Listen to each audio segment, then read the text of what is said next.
नमस्कार, capital TV में आपका स्वागत है। एक ऐसी खबर आई है जिससे पूरी दुनिया में कोहराम मचा हुआ है। एक शिप पे कुछ संदिग्ध मशीनें, जिसे सीएनसी कहा जाता है, जिसका इस्तेमाल बैलिस्टिक न्यूक्लियर वेपन में किया जा सकता है, वो चीन से चलता है और वो पाकिस्तान की ओर बढ़ता है। लेकिन गुजरना हो रहा था उसे भारत के टेरिटरी से। मुंबई में उसे पकड़ लिया गया। पाकिस्तान और चीन का ये नेक्सस न्यूक्लियर प्लोरिफिकेशन में ये एक नया अध्याय, नया चैप्टर खुला है। पाकिस्तान अपने हथियार का जखीरा बड़ा कर रहा है तो उसका इस्तेमाल वो अफगानिस्तान या किसी और के ऊपर नहीं करेगा।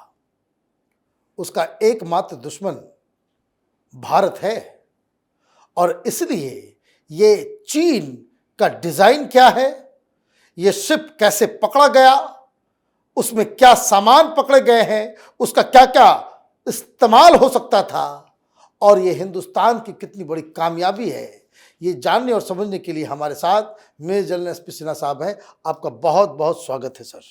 ये तो नंगे हो गए, पकड़े गए खुलेआम। चोर अपने को कभी कोई बहुत इंटेलिजेंट समझता है कि हम कभी नहीं पकड़े जाएंगे, हमेशा पकड़ा जाता है। कहीं ना कहीं वो अपना एक ट्रेस छोड़ देता है, कहीं ना कहीं एक गलती कर देता है। ये बताइए मुझे कि क्या चीज पकड़ा गया है? जो पकड़ा गया वो है सीएनसी मशीन, वेट 22,180 केजी। ये सीएनसी मशीन किस किस चीज में इस्तेमाल होता है? यह है, इसका फुल फॉर्म है, पूरा नाम है computerised numerically controlled machine, CNC machine. इसका इस्तेमाल होता है 4 चीज़ों में। पहला वुडवर्क, मेटल वर्क के लिए, 3D प्रिंटिंग के लिए, और चौथा जो सबसे रेलिवेंट है इस केस में, न्यूक्लियर बैलिस्टिक मिसाइल डेवलपमेंट के प्रोग्राम में इसका बहुत इस्तेमाल होता है। My God! तो ये एंगल जो था, खतरा ये है। तो खतरा क्यों बहुत बड़ा है? खतरा बड़ा है कि चीन पाकिस्तान दोनों को समझ में आ गया कि बैटल फील्ड में ही हमारे ट्रूप्स के सामने, हमारे कमांड स्ट्रक्चर के सामने, हमारे ब्रेव सोल्जर्स, हमारे ब्रेव ऑफिसर्स के सामने नहीं ठहर सकते। जमीनी लड़ाई में ये कहीं नहीं टिकेंगे। कहीं नहीं जी, रह ही नहीं सकते। ये दोनों जान गए हैं। तो क्या करो? आतंकवाद करो और न्यूक्लियर कैपेबिलिटी पाकिस्तान का बढ़ाओ, ताकि न्यूक्लियर ब्लैकमेल। आपको याद होगा कि जुल्फिकार अली भुट्टो ने कहा था हम घास खाएंगे लेकिन बम बनाएंगे, याद होगा। तो अब तो घास खा ही रहा है। घास तो खा ही रहा, प्रकृति का। अब तो घास भी नहीं मिलेगा। घास भी नहीं मिला है। घास का भी रेट करीब हो जाएगा 2,000 रुपये पर ग्राम। घास भी। कैसा ये मुल्क बन गया है पाकिस्तान, बताइए। मैं पाकिस्तान से मनीष बहुत खुश हूँ। ऐसा बेवकूफ़ दुश्मन नहीं मिल सकता। वो अपने पाँव पे कुल्हाड़ी बात, वो हमारा काम आसान कर दिया है। और पाकिस्तान आर्मी चीफ को मैं कंग्रेचुलेट करता हूँ। लगे रहो मुन्ना भाई, ऐसे ही करते रहो, डेविएट मत करना। ये बर्बादी का चूरन खा रहा है, हम खाली तमाशा देखेंगे। प्रधानमंत्री मोदी ने बिना गोली चलाए पाकिस्तान को खत्म कर दिया। तो ये सीएनसी मशीन जो है, टाइमिंग देखो, 2024 का इलेक्शन, मोदी जी को नहीं आने देना है, मोदी जी की छवि खराब करना है। आतंकवाद का एक इंसिडेंट हो जाए तो अपोजिशन वाले तो ढोल लेके तैयार होते हैं, झाल कहाँ गया, 56 इंच का, शुरू हो जाएंगे, ये करना शुरू हो जाएंगे। ये सब इनकी तैयारी थी। तो हमारे एक मित्र हैं, कहोगे तो मित्र का नाम भी ले लेंगे, उनकी इंटेलिजेंस एजेंसीज ने हमको आगाह कर दिया, रशियन, कि भाई मेरे फलाना शिप में माल आ रहा है, ये माल है। बस नवी सीमा में जो ये शिप पहुंचा तो वहाँ पे हमारे जो कस्टम्स वाले हैं पहुँच गए। जो एक्सपोर्ट होता है मटेरियल, उसके कई डॉक्यूमेंटेशन होता है, बिल ऑफ लेडिंग होता है, सप्लाई ऑर्डर का कॉपी होता है, क्वांटिटी स्पेसिफिकेशन डिटेल होता है, क्या माल जा रहा है, कितना क्वांटिटी है, क्या रेट है, एवरीथिंग। कि कोई चेक करना चाहे, कस्टमर वाला चेक कर सकता है। ह्यूज गैप्स था बिटवीन डॉक्यूमेंट्स एंड माल जो मटेरियल था। तो रशिया का था इनपुट सही निकला। तो हमारे कस्टम्स ने कहा ये माल छोड़ दो, ये तो कस्टम का रिवाज है, गलत माल है अपने पास रखता है, बोलता तू जा। शिप को बोला तू जा सकता है, माल छोड़ दे हमारे पास। अब आते हैं कुछ टेक्निकल। तो ये जो माल जो चीन से चला वो भी हिंदुस्तान के कब्जे में। एकदम 22,100 केजी, 180 केजी हमारा हो गया। चीन को बड़ा मिर्ची लग रहा होगा, पाकिस्तान को बहुत दिक्कत हो रही होगी। वो बर्नौल का डिमांड बढ़ गया चीन और पाकिस्तान में, पर लीडरशिप के लेवल। मुझे एक बात बताइए, इस खबर को लेकर के पूरी दुनिया में चर्चा है, वेस्टर्न मीडिया बहुत अच्छे से उसको कवर कर रही है, हिंदुस्तान में क्यों नहीं इस बातचीत हो रही? क्योंकि हिंदुस्तान में चीन के एजेंट्स हैं, पाकिस्तान के सिंपैथाइजर हितैषी लोग बैठे हुए हैं। ये वोट बैंक के लिए भारत माता को दगा देते हैं, ये राजद्रोह करते हैं। हमारी पॉलिटिकल सिस्टम की इतनी वीकनेस है, इनको कुछ नहीं होता है। इनको पर्सन नॉन ग्राटा डिक्लेयर करो, वाघा बॉर्डर पे ले जाओ और धक्का देके पाकिस्तान में फेंक दो, और किसी को ले जाओ अपना अक्साई चीन में, वहां धक्का मार के फेंक दो उधर, फिनिश्ड। जिसको हिंदुस्तान में उछलना है उछलते रहे। मतलब ऐसा राजद्रोह करते हैं, हम लोग तमाशा देखते हैं। राहुल गांधी भूटान वाले वो समय में एम्बेसडर के साथ डिनर खा रहा है, MOU साइन कर लेता है 2008 में। इसलिए इसके ऊपर चर्चा नहीं हो रही। अब कुछ टेक्निकल बात करते हैं, क्या क्या शक कैसे कंफर्म होता है। पाकिस्तान की एक कंपनी का है, उसका नाम है कॉस्मोस इंजीनियरिंग। पहली बात तो मैं कहना चाहता हूँ, ये जो फ्रेब रचा गया, क्यों मोदी जी तो गए फ्रांस, रफाल का ऑर्डर था, G2G बेसिस पे था, गवर्नमेंट टू गवर्नमेंट बेसिस पे सप्लाई ऑर्डर दिया, सामान आया, नो कमीशन। भाई कमीशन तो तब पे होगा ना जब कैश दोगे, कैश तभी दोगे ना जब बिचौला होगा, तो बिचौलिया होगा नहीं तो कैश कौन देगा? फ्रेंच प्रेसिडेंट देगा मोदी जी को।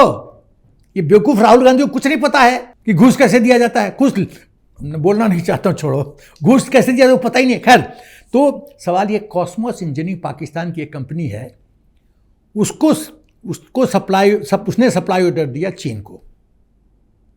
अच्छा, जब आप माल एक्सपोर्ट करते हो तो एक होता है कंसाइनर, एक होता है कंसाइनी। कंसाइनर भेजने वाला, कंसाइनी पाने वाला। कंसाइनर कौन है? चाइना। पाने वाला कौन है? पाकिस्तान। कॉस्मोस इंजीनियर नहीं, यही तो बात बताता हूं, नहीं है। ओ माय गॉड, वही तो बता रहा हूं, बहुत गदर है यार। यहां भी खेल है, यहां भी खेल है, वही तो मैं बताने जा रहा हूं। सप्लाई ऑर्डर किसने प्लेस किया? Cosmos engineering. किस पे प्लेस किया? चाइना पे। जो कंसाइनी कौन है? जो कंसाइनर है वो तो ठीक है, शंघाई जेक्स की ग्लोबल लॉजिस्टिक्स कंपनी सिस्टम, ये तो ठीक है, चीन का है। जो कंसाइनी कौन है?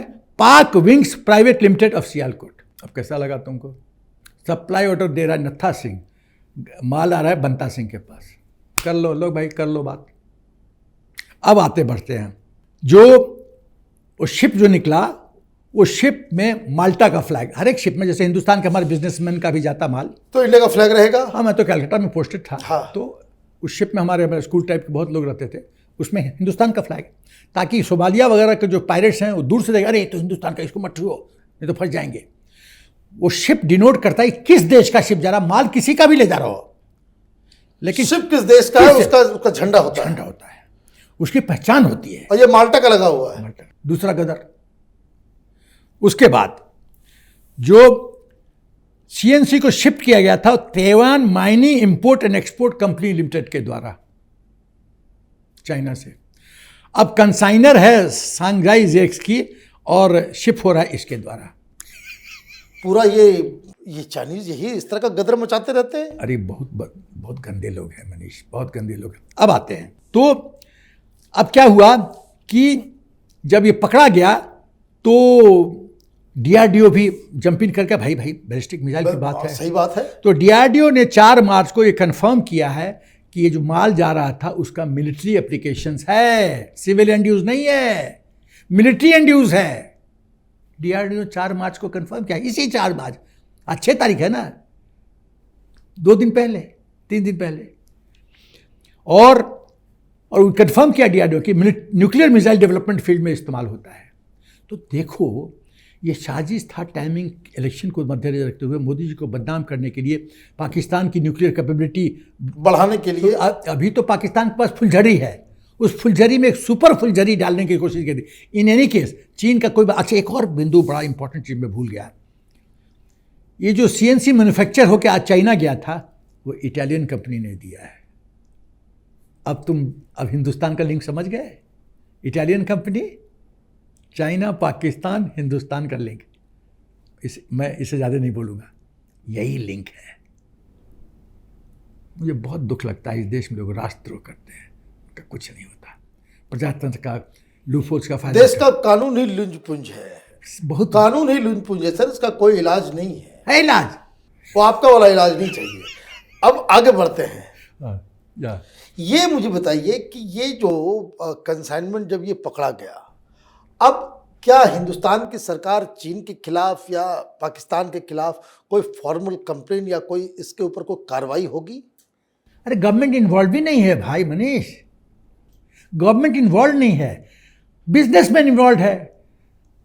पाकिस्तान का तो फेवरेट डायलॉग है नॉन स्टेट एक्टर्स, पाकिस्तान का फेवरेट डायलॉग है, कुछ भी होता है नॉन स्टेट एक्टर है, मैं क्या करूं, ये मेरे कंट्रोल में नहीं है, क्या कर लोगे, ये खेल है। लेकिन चीन में तो कोई नॉन स्टेट एक्टर नहीं होता। चीन तो महा झूठा देश है, LDD lie deceit and deception उसका पॉलिसी रहा है। वो बोल देगा we are not in knowledge of this, हमको नहीं पता कैसे हो गया, खत्म हो गई बात। जिपिंग को जाके हथौड़ा तो नहीं मारोगे ना माथा पे, सही बात है। After all is a president. तो ये कहानी है। तो ये बहुत बड़ा षड्यंत्र था और हमारे दोस्त को मैं मुबारकबाद देता हूँ रशिया को, जिन्होंने इनपुट दिया, और हमारी एजेंसी को मुबारकबाद देता हूँ, सरकार प्रॉम्प्टली जो है सरकार को मुबारकबाद देता हूँ कि बहुत प्रॉम्प्टली एक्ट किया। जो ही नवा शिवा पकड़ा पकड़ लिया, आजा भाई ये खेल है। आपका बहुत बहुत धन्यवाद, इतनी बड़ी स्टोरी के ऊपर इतनी विस्तृत रूप से जानकारी देने के लिए आपका बहुत बहुत धन्यवाद। अगर आपको ये वीडियो पसंद आया तो आप इसे लाइक करें, शेयर करें और कैपिटल टीवी को सब्सक्राइब करें। धन्यवाद।